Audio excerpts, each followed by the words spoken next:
Assalamualaikum sahabat konsultasi Islam. Punya masalah seperti mereka? Tanyakan saja di aplikasi konsultasi Islam, tersedia di Play Store. Alhamdulillah alladzi arsala rasulahu bil huda wa dinil haq. Segala puji bagi Allah Jalla Jalaluh yang telah mengutus Rasulnya dengan petunjuk dan agama yang benar. Liyudhhirahu 'ala ad-dini kullihi walau karihal musyrikun. Agar Allah memenangkan agamanya di atas seluruh agama yang ada walaupun orang-orang musyrik membenci hal itu. Allahumma salli wa sallim wazid wa barik wa an'im ala sayyidina wa maulana Muhammadin wa ala alihi wa ashabihi ajma'in. Ya Allah, semoga salawat, salam, berkah dan nikmat senantiasa kau curahkan untuk hamba kekasih-Mu, untuk baginda Nabi kita Muhammad alaihi salatu wassalam, dan untuk keluarga beliau, untuk istri-istri beliau, untuk putra-putri beliau, dan untuk seluruh sahabat Nabi.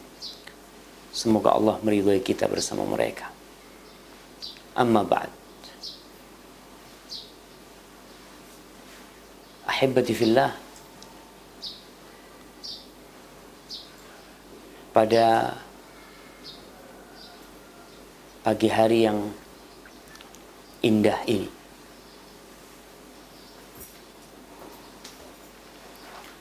kayaknya kita udah lama nih tidak live dari Insan TV ya. Dikarenakan ya beberapa kendala teknis, tapi segala puji bagi Allah kita bisa kembali bersua untuk belajar, mengaji, menambah ilmu kita. Hari ini kita masuk ke hari yang ke-20 dari bulan Ramadan.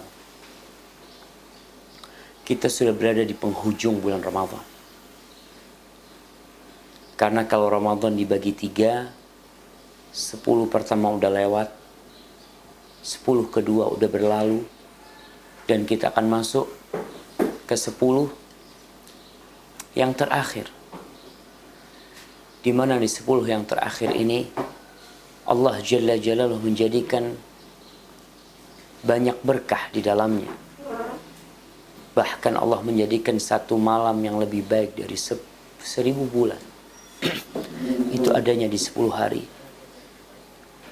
yang terakhir ini.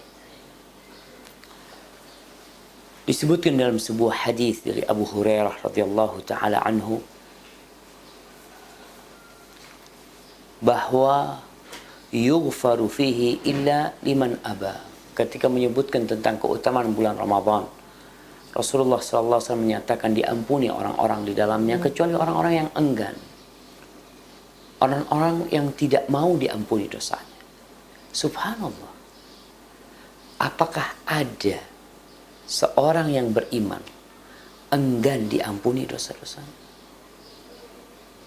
Maka ini mendorong murid-murid Abu Hurairah untuk bertanya, mengatakan kepadanya, qalu ya Abu Hurairah wa man ya'ba.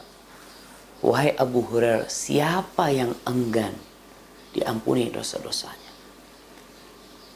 Bukankah kita hamba yang berlumur dosa, yang penuh nista, harapan terbesar dalam kehidupan ini adalah ampunan Allah Jalla Jalaluh.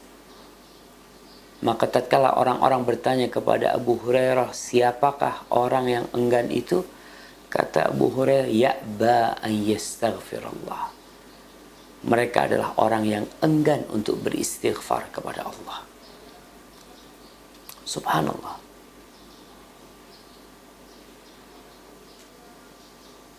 Di dalam banyak hadis, di dalam banyak ayat, ada anjuran-anjuran agar kita beristighfar, memohon ampun dari Allah Jalla Jalaluhu. Istighfar adalah amal kebajikan yang paling mulia. Istighfar adalah perbuatan yang paling agung yang bisa menghalangi kita dari sanksi dan ancaman-ancaman Allah. Kita bisa lihat nih, istighfar itu menjadi penutup amal soleh, bukan penutup dosa. Istighfar itu menjadi penutup amal soleh. Coba kita renungkan beberapa amal soleh. Yang pertama, sholat. Kita menutup sholat kita dengan apa? Tatkala kita mengatakan Assalamualaikum warahmatullah, Assalamualaikum warahmatullah, kita tutup dengan apa? Astaghfirullah, astaghfirullah. Subhanallah. Taib. Ketika orang sholat malam, ditutup dengan apa akhir malam dia? Dengan istighfar. Allah mengatakan tentang hamba-hambanya yang menghuni surga. Apa sih kerjaan mereka ketika di dunia? Allah mengatakan wabil ashari hum yastaghfirun. Dan di waktu sahur mereka beristighfar. Bayangin tuh. Tatkala dia menyelesaikan sholat malamnya, tatkala dia telah panjang berdirinya, telah panjang ruku dan sujudnya, yang isi sholat itu doa dan istighfar sendiri, ditutup dengan istighfar. Tatkala berhaji, kita tahu al-hajju Arafah. Kata Nabi SAW, haji itu Arafah. Allah mengampuni hamba-hambanya yang wukuf di padang Arafah, mengabulkan doa-doa mereka.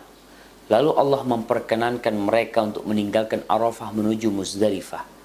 Apa kata Allah? Thumma afidhu min haitsu afadhan nas wastaghfirullah. Kalian silahkan bergerak, bertolak dari tempat orang-orang bertolak dari Arafah. Lalu apa yang dilakukan? Wastaghfirullah. Lalu kalian beristighfarlah kepada Allah. Subhanallah. Dalam sebuah hadis tentang keutamaan haji, kata Rasul sallallahu alaihi wasallam, man hajja falam yarfuth walam yafsuq raja'a ka yaum waladathu ummuh. Barang siapa yang berhaji dan dia tidak melakukan tindakan kefasikan atau ucapan-ucapan yang nista, maka dia akan pulang dari hajinya seperti bayi yang dilahirkan oleh ibundanya, bersih dari dosa. Tapi kenapa disuruh istighfar? Ya, karena itu penutup amal kebajikan. Istighfar menjadi penutup majelis kita, pertemuan-pertemuan kita. Istighfar. Apabila di majelis itu, di pertemuan itu, di perkumpulan itu, isinya adalah zikir, seperti kajian, seperti kita ngobrol tentang maslahat untuk umat, di situ ada zikrullah. Kenapa ditutup dengan istighfar? Maka istighfar itu seperti stempel yang menutup majelis itu dengan kebaikan pula. Tapi kalau ternyata duduknya kita, majelisnya kita itu, di situ ada omongan-omongan yang tidak pantas, ada ucapan-ucapan yang seharusnya tidak diucapkan, maka istighfar itu menjadi penghapus dosa-dosa.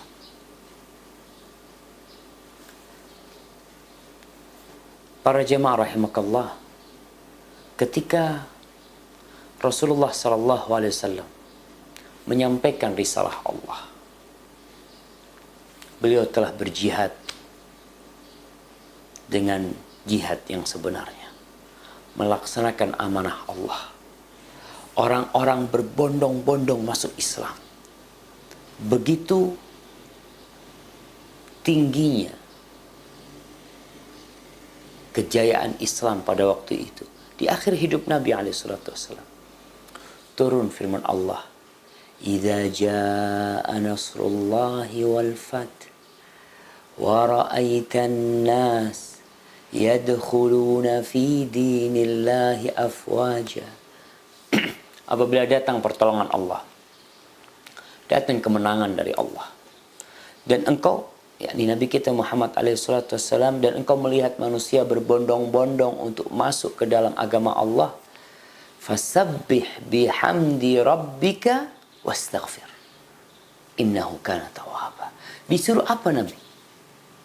Ketika melihat kejayaan Islam, ketika melihat orang-orang berbondong-bondong masuk kepada agama Allah, Allah perintahkan untuk bertasbih, memujikan Allah Jalla Jalla, wastaghfir innahu kana tawwaba, dan kau minta istighfar kepada dia.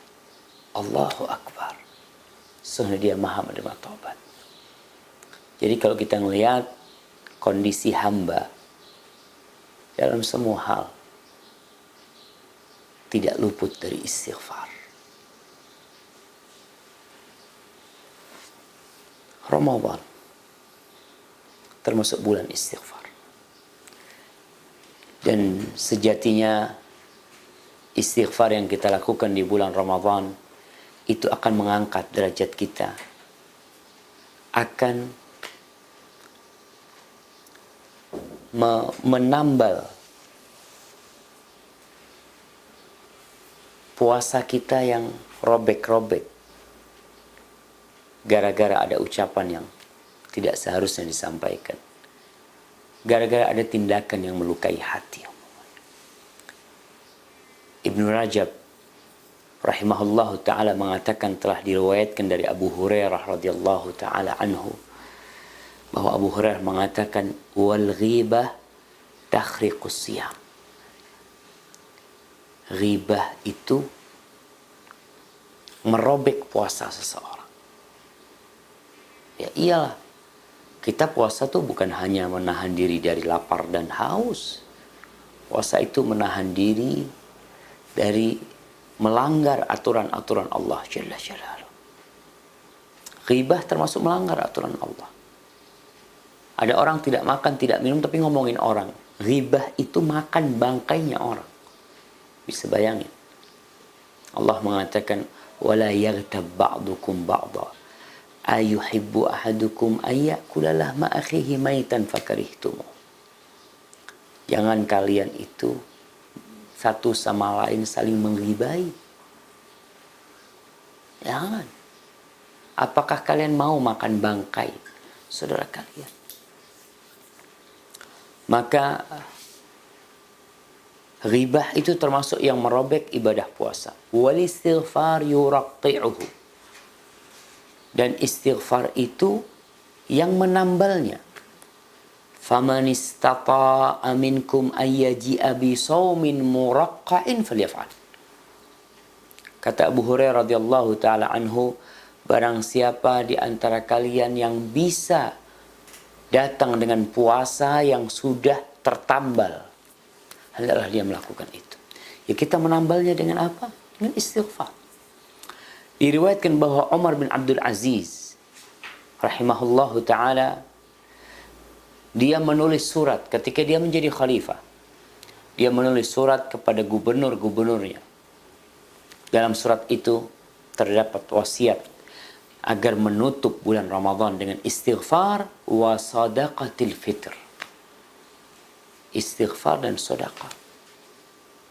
Karena apa? Allah jamaah, istighfar ini akan membuka segala pintu kebaikan buat kita. Kebanyakan orang itu beristighfar karena dosa. Iya, kita diperintahkan untuk beristighfar dari dosa-dosa kita. Tapi ada tingkatan orang mukmin yang beristighfar karena keteledoran dia dalam ketaatan. Karena dia merasa dalam ketaatannya ada yang kurang. Dia tuh istighfar. Kalau kebanyakan orang istighfar dari dosa, tapi orang-orang yang sudah sampai tingkatan ihsan, dia terus beristighfar, lisannya tidak berhenti mengatakan astaghfirullah, astaghfirullah wa atubu ilaih. Karena apa? Karena dia menganggap umpamanya dia nih nggak sholat duha, istighfar tuh. Padahal sholat duha kita tahu sunnah. Ini orang nggak qobliyah karena ada satu urusan, akhirnya dia datang ke masjid telat. Orang udah qomat, udah pada sholat. Dia tuh istighfar. Kalau kita kayak model-model ana nih, ya kalau berpikir ana nggak berbuat dosa sih. Nah, tapi itu tingkatan keimanan yang berbeda-beda. Semakin dekat kepada Allah, semakin kenal sama Allah, semakin takut sama Allah. Innama yakhshallaha min ibadihil ulama. Yang takut kepada Allah di antara hamba-hambanya adalah para ulama. Maka kalau kita lihat keutamaan istighfar, Allah akan berikan bantuan harta. Allah akan berikan anak-anak ya, orang yang kesulitan harta istighfar. Ini di penghujung Ramadan banyak orang kesulitan untuk THR. Banyak orang kesulitan membelikan baju buat anak-anaknya. Bahkan ya kesian kadang-kala kita melihat ada ibu-ibu yang harus mencuri di mall, harus mencuri di supermarket, harus melakukan ini dan itu. Dia kesulitan rizki. Apa kemudian kunci rizki? Istighfar. Kau hanya perlu istighfar. Allah bukakan buat engkau. Ustaz, anak udah istighfar Ustaz, tapi kok belum? Nah, berarti istighfarmu masih kurang. Maka ditambahin lagi istighfar. Karena kita harus yakin Allah tidak pernah ingkar janji. Namun kenapa janji Allah itu nggak turun-turun buat kita? Karena penyebabnya di kita nih. Ada penghalang yang menghalangi kita dari turunnya rezeki. Nggak punya anak, istighfar. Di surat Nuh, ayat 10, 11, dan 12. Apa kata Allah? Menceritakan tentang Nabi Nuh alaihissalam ketika mengatakan kepada kaumnya, فَقُلْتُ اسْتَغْفِرُوا رَبَّكُمْ إِنَّهُ كَانَ غَفَّارًا يُرْسِلِ السَّمَاءَ عَلَيْكُمْ مِدْرَارًا وَيُمْدِدْكُمْ بِأَمْوَالٍ وَبَنِينَ وَيَجْعَلْ لَكُمْ جَنَّاتٍ وَيَجْعَلْ لَكُمْ أَنْهَارًا.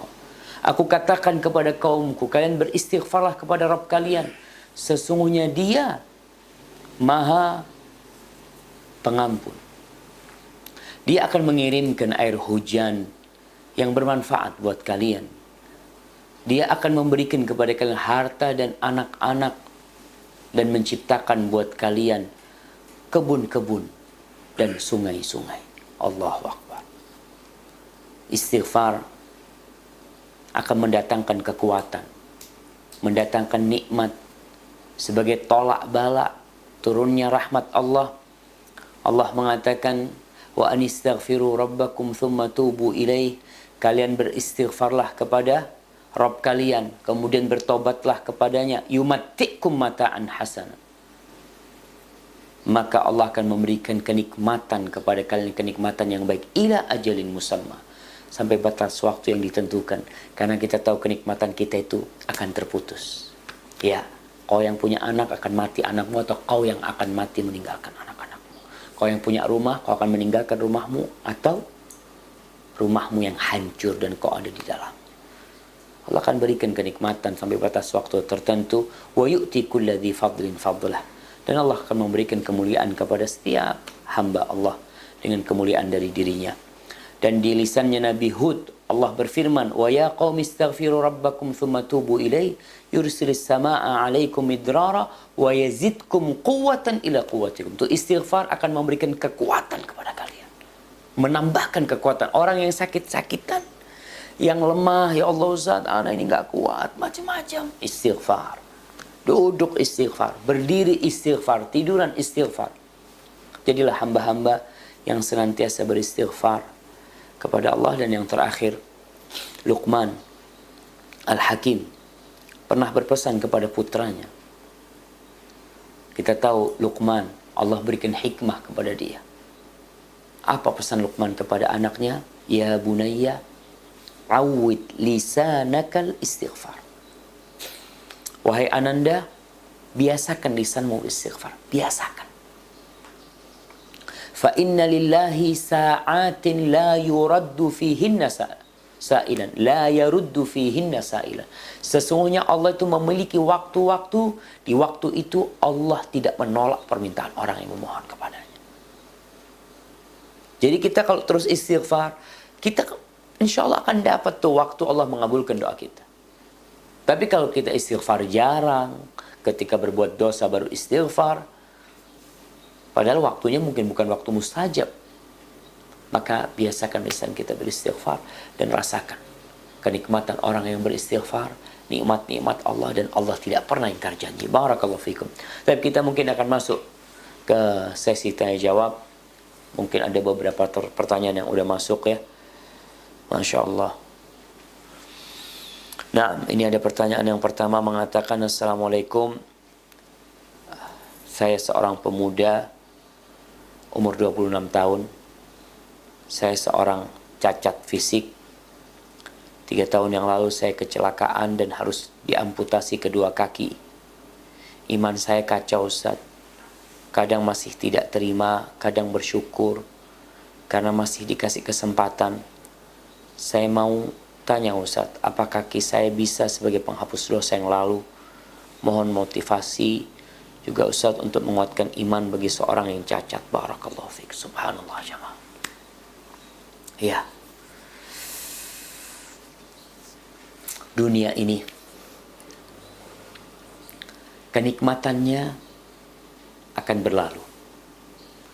Kesulitannya akan berlalu. Maka bagi yang bertanya ini, ingatlah bahwa tatkala Allah memberikan musibah kepada seseorang, seperti memberikan musibah kepada engkau, akhirnya kau harus cacat seumur hidup, maka ketahuilah itu salah satu tanda cinta Allah kepada hambanya. Rasulullah SAW mengatakan, "Idza ahabballahu 'abdan ibtalah." Apabila Allah cinta kepada hambanya, Allah akan kasih bala tuh orang, sehingga dia ingat kepada Allah. Maka dengan kedua kakimu, mudah-mudahan itu jadi penghapus dosa. Iya, itu menjadi penghapus dosa yang akan mengangkat derajatmu kelak pada hari kiamat. Rasulullah SAW menjelaskan tentang kisah di hari kiamat nanti. Yawaddu ahlul afiyati yawmal qiyamah anna juludahum quridat bil maqarid lima yarawna min thawabi ahlil bala. Orang-orang yang hidup di dunia dalam afiah, dalam keselamatan, kesembuhan, kelak pada hari kiamat, tatkala mereka melihat pahala yang Allah berikan kepada orang-orang yang senantiasa dikasih bala di dunia, mereka ingin kulit mereka itu digunting-gunting jemaah, agar dia dapat pahala mereka. Maka tatkala engkau dapat cobaan seperti itu, Masya Allah, engkau bersabar, engkau beristighfar, engkau menerima. Fa inna ma'al usri yusra. Inna ma'al usri yusra. Pasti itu bersama kesulitan ada kemudahan. Dan kau lihat, dengan kau tidak bisa berjalan, dengan terbatasnya aktivitasmu, mudah-mudahan engkau bisa lebih dekat sama Allah. Mungkin dulu kakimu berangkat ke tempat maksiat, sekarang engkau tidak bisa lagi, tapi tetap engkau diuji. Apakah engkau bersabar atau tidak? Kesabaran sebenarnya itu ada 3. Yang pertama, kesabaran melaksanakan ketaatan. Dan ini kesabaran yang lebih mulia daripada kesabaran terkena musibah. Melaksanakan perintah Allah. Kesabaran kedua, menjauhi larangan Allah. Dan yang ketiga, sabar terpaksa. Jadi yang ketiga ini sabarnya engkau terpaksa. Tapi ada sabar pilihan. Sekarang mendekatkan diri kepada Allah dan menjauhi kemaksiatan. Jadi lihatlah, sebagian ulama itu Masya Allah, ada yang buta, tidak bisa melihat sepanjang hidupnya. Dan kau alhamdulillah musibahmu cuma di kaki. Ada orang yang musibahnya di kaki dan di tangan dan di kepalanya, yang cacat seumur hidup, tidak bisa berbuat apa-apa, dia koma. Ada yang musibahnya lebih parah dari itu ketika musibahnya di agama. Ketika dia diuji dengan narkoba, tidak sholat, na'udzubillah, dengan musibah-musibah seperti itu, maka kau bersyukur kepada Allah, di mana Allah tidak menjadikan musibahmu lebih berat dari itu. Kau bersyukur kepada Allah karena musibahmu tidak di agamamu, tidak di keimananmu. Dan sekarang kau diuji di keimananmu. Dan yang ketiga, engkau masih bisa bersabar menghadapi musibah ini. Barakallahu fikum. Nah, Ustaz, istighfar itu dilafalkan atau boleh di dalam hati saja? Misalnya sambil tiduran, tapi beristighfar di dalam hati. Taib, hati kita ada amalan-amalan hati. Amalan-amalan hati itu rasa takut kepada Allah.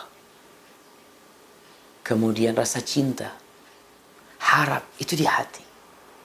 Adapun zikir yang berupa istighfar, itu di lisan diikuti dengan di hati. Jadi tatkala engkau tiduran, engkau beristighfar dengan lisanmu dan hati tentunya ikut. Karena pada hakikatnya lisan ini mighrafah. Lisan itu gayung yang menggayung dari dalam hati. Jadi ketika hatimu beristighfar, takut kepada Allah, maka lisanmu mengucapkan istighfar. Rasulullah sallallahu alaihi wasallam ketika beliau tidur malam, tidak pernah beliau bergerak pindah posisi kecuali lisan beliau penuh dengan zikrullah. Adapun hatinya jangan ditanya hati Nabi SAW. Jadi yang namanya zikir itu dari hati keluar di lisan. Zikir ini termasuk amalan lisan. Istighfar ini termasuk amalan lisan. Adapun amalan hati tadi rasa takut kepada Allah, rasa cinta kepada Allah. Maka kau istighfar sambil tiduran ya, hatimu pun rasa takut dan lisanmu mengatakan astaghfirullah, astaghfirullah, astaghfirullah. Barakallahu fikum. Nah, Assalamualaikum Tat, apa istighfar juga bisa mendatangkan jodoh? Masya Allah. Ini pertanyaan orang-orang yang jomblo. Nah, tadi kalau istighfar itu bisa mendatangkan anak, kira-kira anaknya datang dari rumahnya siapa? Datang anak gitu. Dari dengan datangnya istri. Maka ketika kau beristighfar, Allah mengatakan wa yumditkum bi amwalin wa banin. Allah berikan tambahan kepada amwal, harta. Dan harta itu nggak harus banyak jemaah. Tapi harta adalah yang bermanfaat buat kita. Kau punya uang 1 miliar, tapi nggak barokah. Larinya ke tempat yang tidak diridhoin Allah. Tapi kau punya uang 1 juta, Masya Allah bisa punya anak, bisa punya istri. Maka kalau dikatakan istighfar bisa mendatangkan jodoh, insya Allah. Kau terus beristighfar. Dan husnudzon sama Allah. Ada orang-orang yang suudzon. Biasanya nggak dikasih sama Allah. Kita diperintahkan untuk berhusnudzon. Karena Allah tidak pernah ingkar janji. Allah selalu menepati janjinya. Namun kitanya yang kadang-kala ketika Allah mengatakan waman yattaqillaha yaj'al lahu makhrajan. Barang siapa bertakwa kepada Allah, Allah akan jadikan buat dia makhrajan, jalan keluar. Allah akan jadikan. Terus kalau kita belum dapat jalan keluar, ana Ustaz udah berapa tahun nunggu pasangan belum datang-datang. Mungkin kau punya sesuatu yang menjadi penghalang sampainya air ke kulitmu. Seperti orang yang berwudu, dia usap tangannya dengan air, tapi wudunya tidak sah. Kenapa? Ternyata ada cat yang menutup kulitnya. Seperti wanita-wanita yang pakai kuteks, kiteks tuh, cat yang di kukunya. Dia berwudu dan dia sholat. Dia berharap diterima sholatnya. Nggak mungkin. Wudumu nggak sah. Karena ada yang menghalangi air untuk sampai ke kukumu. Maka di sini apabila kita udah beristighfar, udah bertakwa, udah macam-macam, kok belum dapat jawaban dari Allah, maka coba dievaluasi. Mungkin ada sesuatu, aku mungkin makan haram mungkin. Hadza wallahu a'lam bissawab. Nah. Masya Allah, ini ada pertanyaan yang panjang banget nih. Assalamualaikum warahmatullahi wabarakatuh. Ustadz, saya seorang janda dengan 2 orang anak. Saya baru mengenal manhaj salaf. Saya saat ini bekerja karena harus menafkahi hidup bersama anak-anak saya. Walaupun sebenarnya saya ingin sekali tidak bekerja di kantoran. karena anak-anak saya masih kecil dan membutuhkan saya sebagai ibunya di rumah. Namun mantan suami saya kurang bertanggung jawab. Apakah boleh? Saya berdoa kepada Allah bahwa saya ingin menikah lagi. Karena saya berharapkan anak-anak saya mendapatkan sosok ayah baginya. Karena mantan suami saya tidak bisa berlaku seperti seorang ayah pada umumnya. Karena fitrahnya menyimpang. Apakah boleh niat saya menikah lagi agar saya tidak perlu bekerja lagi dan berada di rumah saja mengurus anak-anak? Masya Allah. Nah, ini permasalahan di negeri kita yang sepertinya harus segera mendapatkan solusi ya. Karena banyak wanita-wanita yang diceraikan oleh suaminya, yang kemudian dia harus menafkahi anak-anaknya. Padahal kewajiban memberikan nafkah itu full kewajiban bapaknya. Oke, anak ikut ibunya karena dia masih kecil mami, tapi bapaknya wajib memberikan nafkah. Terus bagaimana dengan kondisi janda-janda yang ingin menikah? Tafadhol, kau minta sama Allah. Tapi kau minta kepada Allah dengan niat yang lebih baik dari itu. Niat umpamanya supaya ada yang bisa menjaga kehormatan dirinya. Niat tadi dia juga baik supaya dia tidak bekerja. Ustaz, anak bekerja, anak-anak ditinggal. Niat dia untuk membesarkan anak-anaknya. Minta sama Allah. Dan di masa Rasulullah SAW, janda itu hampir sedikit ya. Kenapa? Karena ketika ada janda, para sahabat menikahin mereka. Jadi istri kedua mereka, jadi istri ketiga, istri keempat mereka. Itu biasa. Kenapa itu dilakukan? Karena itu salah satu solusi untuk menyelamatkan masyarakat dari penyakit-penyakit ini masyarakat. Banyaknya janda di masyarakat kadangkala membuat kehidupan di masyarakat itu kurang benar. Karena janda itu bukan hanya butuh makan. Dia kalau butuh makan mungkin dia bisa kerja sendiri. Tapi dia membutuhkan sesuatu untuk memenuhi hasrat dia.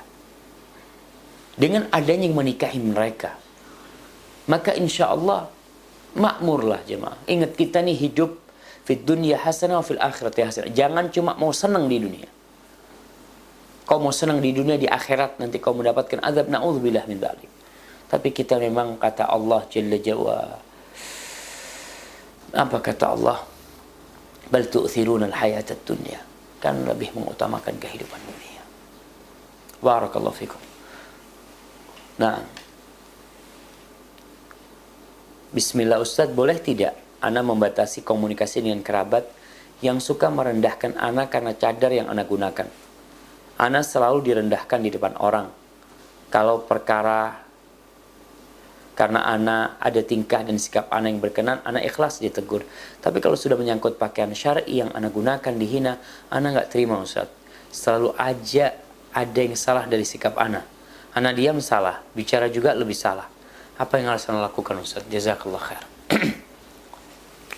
Kayaknya nanti harus banyak istighfar. Minta ampun sama Allah Jalla Jalaluh. Rasulullah sallallahu alaihi wasallam mengatakan, "Alladzi yukhalitun nas wa yasbir ala adahum khairun minalladzi la yukhalitun nas wa la yasbir ala adahum." Kita ingin menjadi orang terbaik di depan Allah Jalla Jalaluh. Maka di antara langkah-langkah untuk menjadi manusia yang lebih baik, kata Nabi SAW, orang yang bergaul dengan manusia, apalagi dengan kerabatnya, dan dia sabar disakiti oleh mereka. Sabar disakiti oleh mereka, diganggu sama mereka. Itu lebih baik daripada orang yang tidak bergaul dengan manusia, yang menutup diri dengan kerabatnya, dan tidak sabar diganggu sama mereka. Apa yang anti rasakan? Itu sebuah gangguan yang sangat kecil sekali apabila dibandingkan dengan gangguan atau lautan dan samudra gangguan yang diterima oleh Rasulullah SAW. Nabi dikatakan majnun, orang gila. Tapi Nabi tetap datang ke kaumnya. Nabi disebut sahir, penyihir. Beliau bersabar menghadapi mereka. Beliau dikatakan penyair, dikatakan pendusta, macam-macam. Dikatakan Al-Quran ini ucapan manusia, beliau bersabar menghadapi mereka. Dan seorang mukmin itu seperti pohon kurma. Kata Nabi SAW, al-mu'min kan nakhlah.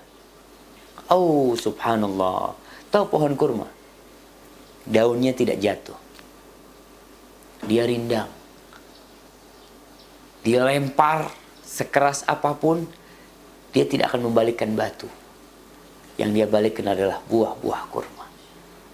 Jadi engkau ketika dihina, balaslah dengan yang lebih baik. Ketika engkau dicela, dicaci, direndahkan, kau ingat, ya Allah, mudah-mudahan ini jalanku menuju surgamu. Aku harus kayak gini nih. Mungkin di sini aku bisa memberikan petunjuk kepada saudaraku. Dan bersabar. Menghadapi yang seperti itu, Allah telah memberikan kepada kita solusi. Apa kata Allah? Idfa' billati hiya ahsan. Balaslah dengan yang lebih baik. Itu solusi. Karena manusia ini bahan dasarnya baik. Dia tuh menghina kita karena dia nggak tahu. Karena dia nggak paham. Rasulullah SAW diperangi oleh kaumnya. Karena apa? Karena kaumnya tidak paham dengan kebenaran. Maka tatkala Rasulullah SAW pada tahun ke-8 Hijriah, setelah 8 tahun meninggalkan Mekah, beliau datang ke kota Mekah, menaklukkan kota Mekah. Apa yang beliau lakukan? Membalas dendam, menghabiskan sakit hati beliau. Beliau mengatakan kepada para penduduk Mekah, idhabu fa antum tulaqa. Kalian silahkan pergi semuanya. Kalian semua aku maafkan. Kalian bebas mau kemana. Subhanallah. Itu akhlak. Jadi mudah-mudahan dengan engkau udah ngerti, faham dengan sunnah ya. Engkau pakai cadar, engkau bersabar menghadapi hal itu. Engkau balas dengan senyuman. Tadi dikatakan ngomong salah, diem salah. Kau bilang, tolong kau kasih nasihat aku. Apa yang harus aku lakukan? Supaya aku bisa dicintai Allah SWT. Gak masalah. Balas dengan yang lebih baik. Barakallahu fikum. Nah. Assalamualaikum Waalaikumsalam. Saya mau tanya bagaimana sebaiknya yang dilakukan sang istri agar suami tidak bersikap dingin terhadap istri. Suami saya orang yang tidak pandai berkata-kata dan tidak pandai mengungkapkan isi hati dan perasaannya. Terima kasih Ustaz. Subhanallah jamaah ya. Memang kalau kita perhatikan orang-orang yang hidup di sekitar kita, ada karakter-karakter yang macam-macam. Kita punya sohib yang jarang ngomong. Kita ada sohib yang Masya Allah, kalau sudah ngomong, itu kayak keran yang gak bisa dimatikan. Ada yang model-model kayak gitu. Ada yang ember. Ya. Ada orang yang pemalu. Ada orang yang tertutup. Bagaimana kita menyikapi itu? Kita jangan maksa orang untuk jadi seperti kita. Nggak bisa kita paksa dia. Tapi kita menyikapi dia sebagai dia itu kayak gitu memang. Mungkin kita bisa memperbaiki dia, nggak ada masalah. Tapi kita yang harus sadar. Artinya ada orang yang gampang, bahasanya itu ngambek ya. Ada masalah dikit ngambek, udah ini. Ya kita, oh berarti orang ini nggak boleh, nggak bisa diajak gurau. Kita yang harus tahu diri. Jangan kita ngomong sama dia, kok itu gurau kayak gini aja udah ngambek gitu. Ya memang orangnya dia kayak gitu. Maka kita yang harus paham. Orang yang cerdas adalah orang yang memposisikan dirinya sebagai dokter yang ngobatin orang-orang. Oh orang ini, kita lihat, oh orang ini sakit perut nih, ini obatnya. Tidak semua dipukul rata. Maka bagi seorang istri yang mendapati suaminya tidak pandai bertutur kata, mungkin dianya memang sebelum menikah udah kayak gitu. Berbeda kalau suaminya ini sama orang, Masya Allah, ngobrolnya enak, di rumah diem doang. Ini ada yang salah nih. Ada yang harus dibenerin. Tapi kalau memang kondisi suaminya, tadi sebagaimana sebutkan, mungkin itu bawaan dia. Tapi akhlak, karakter itu bisa dirubah. Maka engkau paling tidak melihat. Mungkin ada celah-celah kau bisa masuk. Cari waktu tertentu untuk ngobrol sama suaminya. Bikin, mungkin kau bisa berhumor sama suami. Ada orang-orang yang kaku memang. Tapi kau bersabar. Artinya, jangan membandingkan suamimu dengan suami orang. Kadangkala seorang wanita yang mengatakan, ya Allah suaminya fulan, Masya Allah ya, sama istrinya, ana lihat digandeng dibawa jalan, ngobrol ketawa-ketawa, ana sama suami ana dingin banget sama dia. Udah, itu suamimu. Ketika engkau menundukkan pandangan, tidak melihat yang lain, insya Allah kau akan mensyukurinya. Dan mudah-mudahan itu menjadi penambah amalan dan pahala buat engkau dengan bersabar menghadapi itu. Dan doakan suaminya. Doa termasuk jalan pintas untuk merubah karakter buruk. Barakallahu fikum. Nah, ini assalamualaikum Ustaz. Waalaikumsalam. Apakah anak durhaka jika anak perempuan yang telah menikah selalu membantah keinginan orang tuanya? Orang tua saya selalu gila dunia, selalu minta belikan harta benda, tidak diturutin dia marah-marah, dan menyumpah serapah. Terima kasih. Wassalam.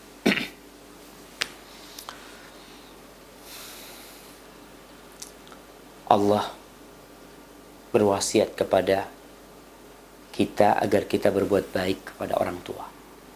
Wasainal insana biwalidayhi ihsana. Wasiat dari Allah. Dan Allah memerintahkan agar anak itu tidak membantah permintaan orang tuanya selama dia mampu memberikan. Dia mampu berikan.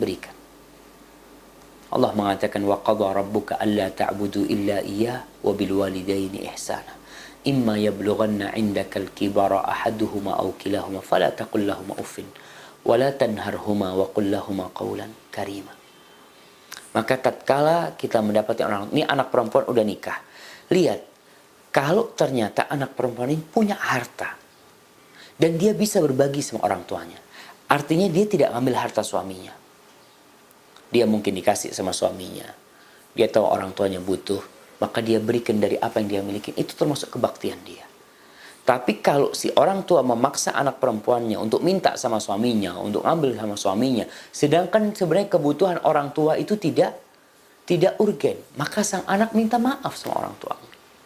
Jadi tatkala seorang anak bukan membantah, tidak memberi apa yang diinginkan orang tuanya, ajukan alasan-alasan. Alasan yang aku nggak punya, Abah. Mungkin orang tua, ngambil sama suaminya. Afwan, aku diperintahkan untuk taat sama suamiku. Kalau suamiku ngasih sama aku, mungkin aku bisa berbagi sama ayah. Maka tolong anak perempuan ini, ketika berbicara sama orang yang tetap, dudukkan dia sebagai orang tua. Ucapkan kata Allah, wa qul lahumā qawlan karima. Katakan kepada keduanya qaulan karima. Qaulan karima adalah ucapan, adalah perkataan yang mulia. Isinya mulia, intonasinya mulia. Isinya kata-kata itu indah. Dan tatkala menyampaikannya itu dengan intonasi yang penuh kerendahan kepada orang tua. Wakhfid lahum janahadh dhulli minar rahmah. Karena memang ujian anak.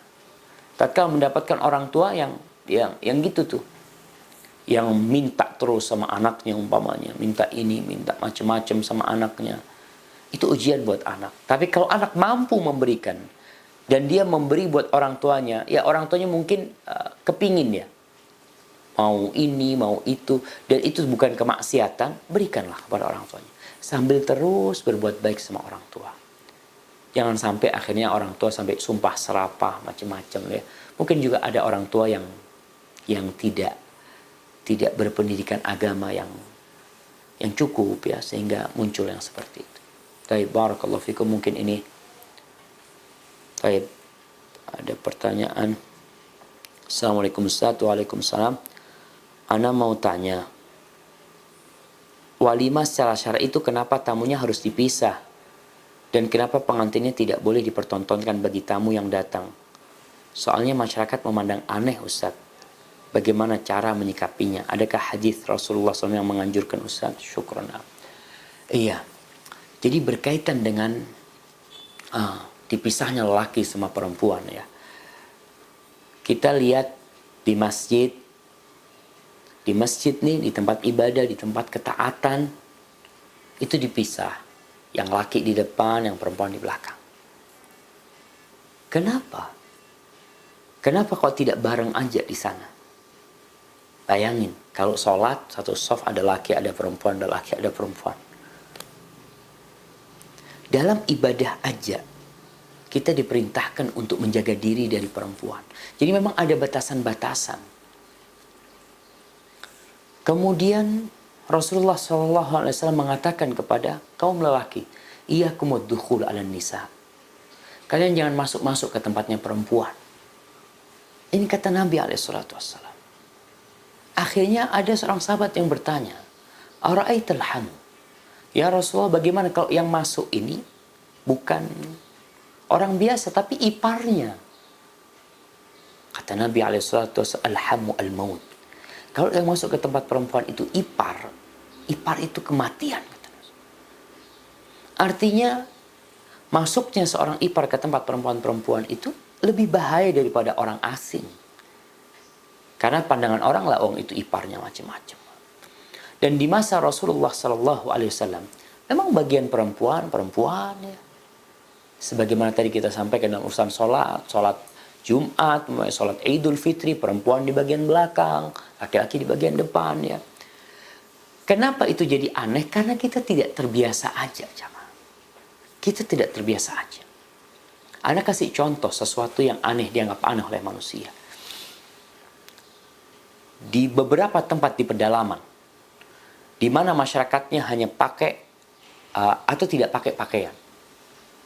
Mungkin dia pakai sesuatu yang menutup auratnya saja.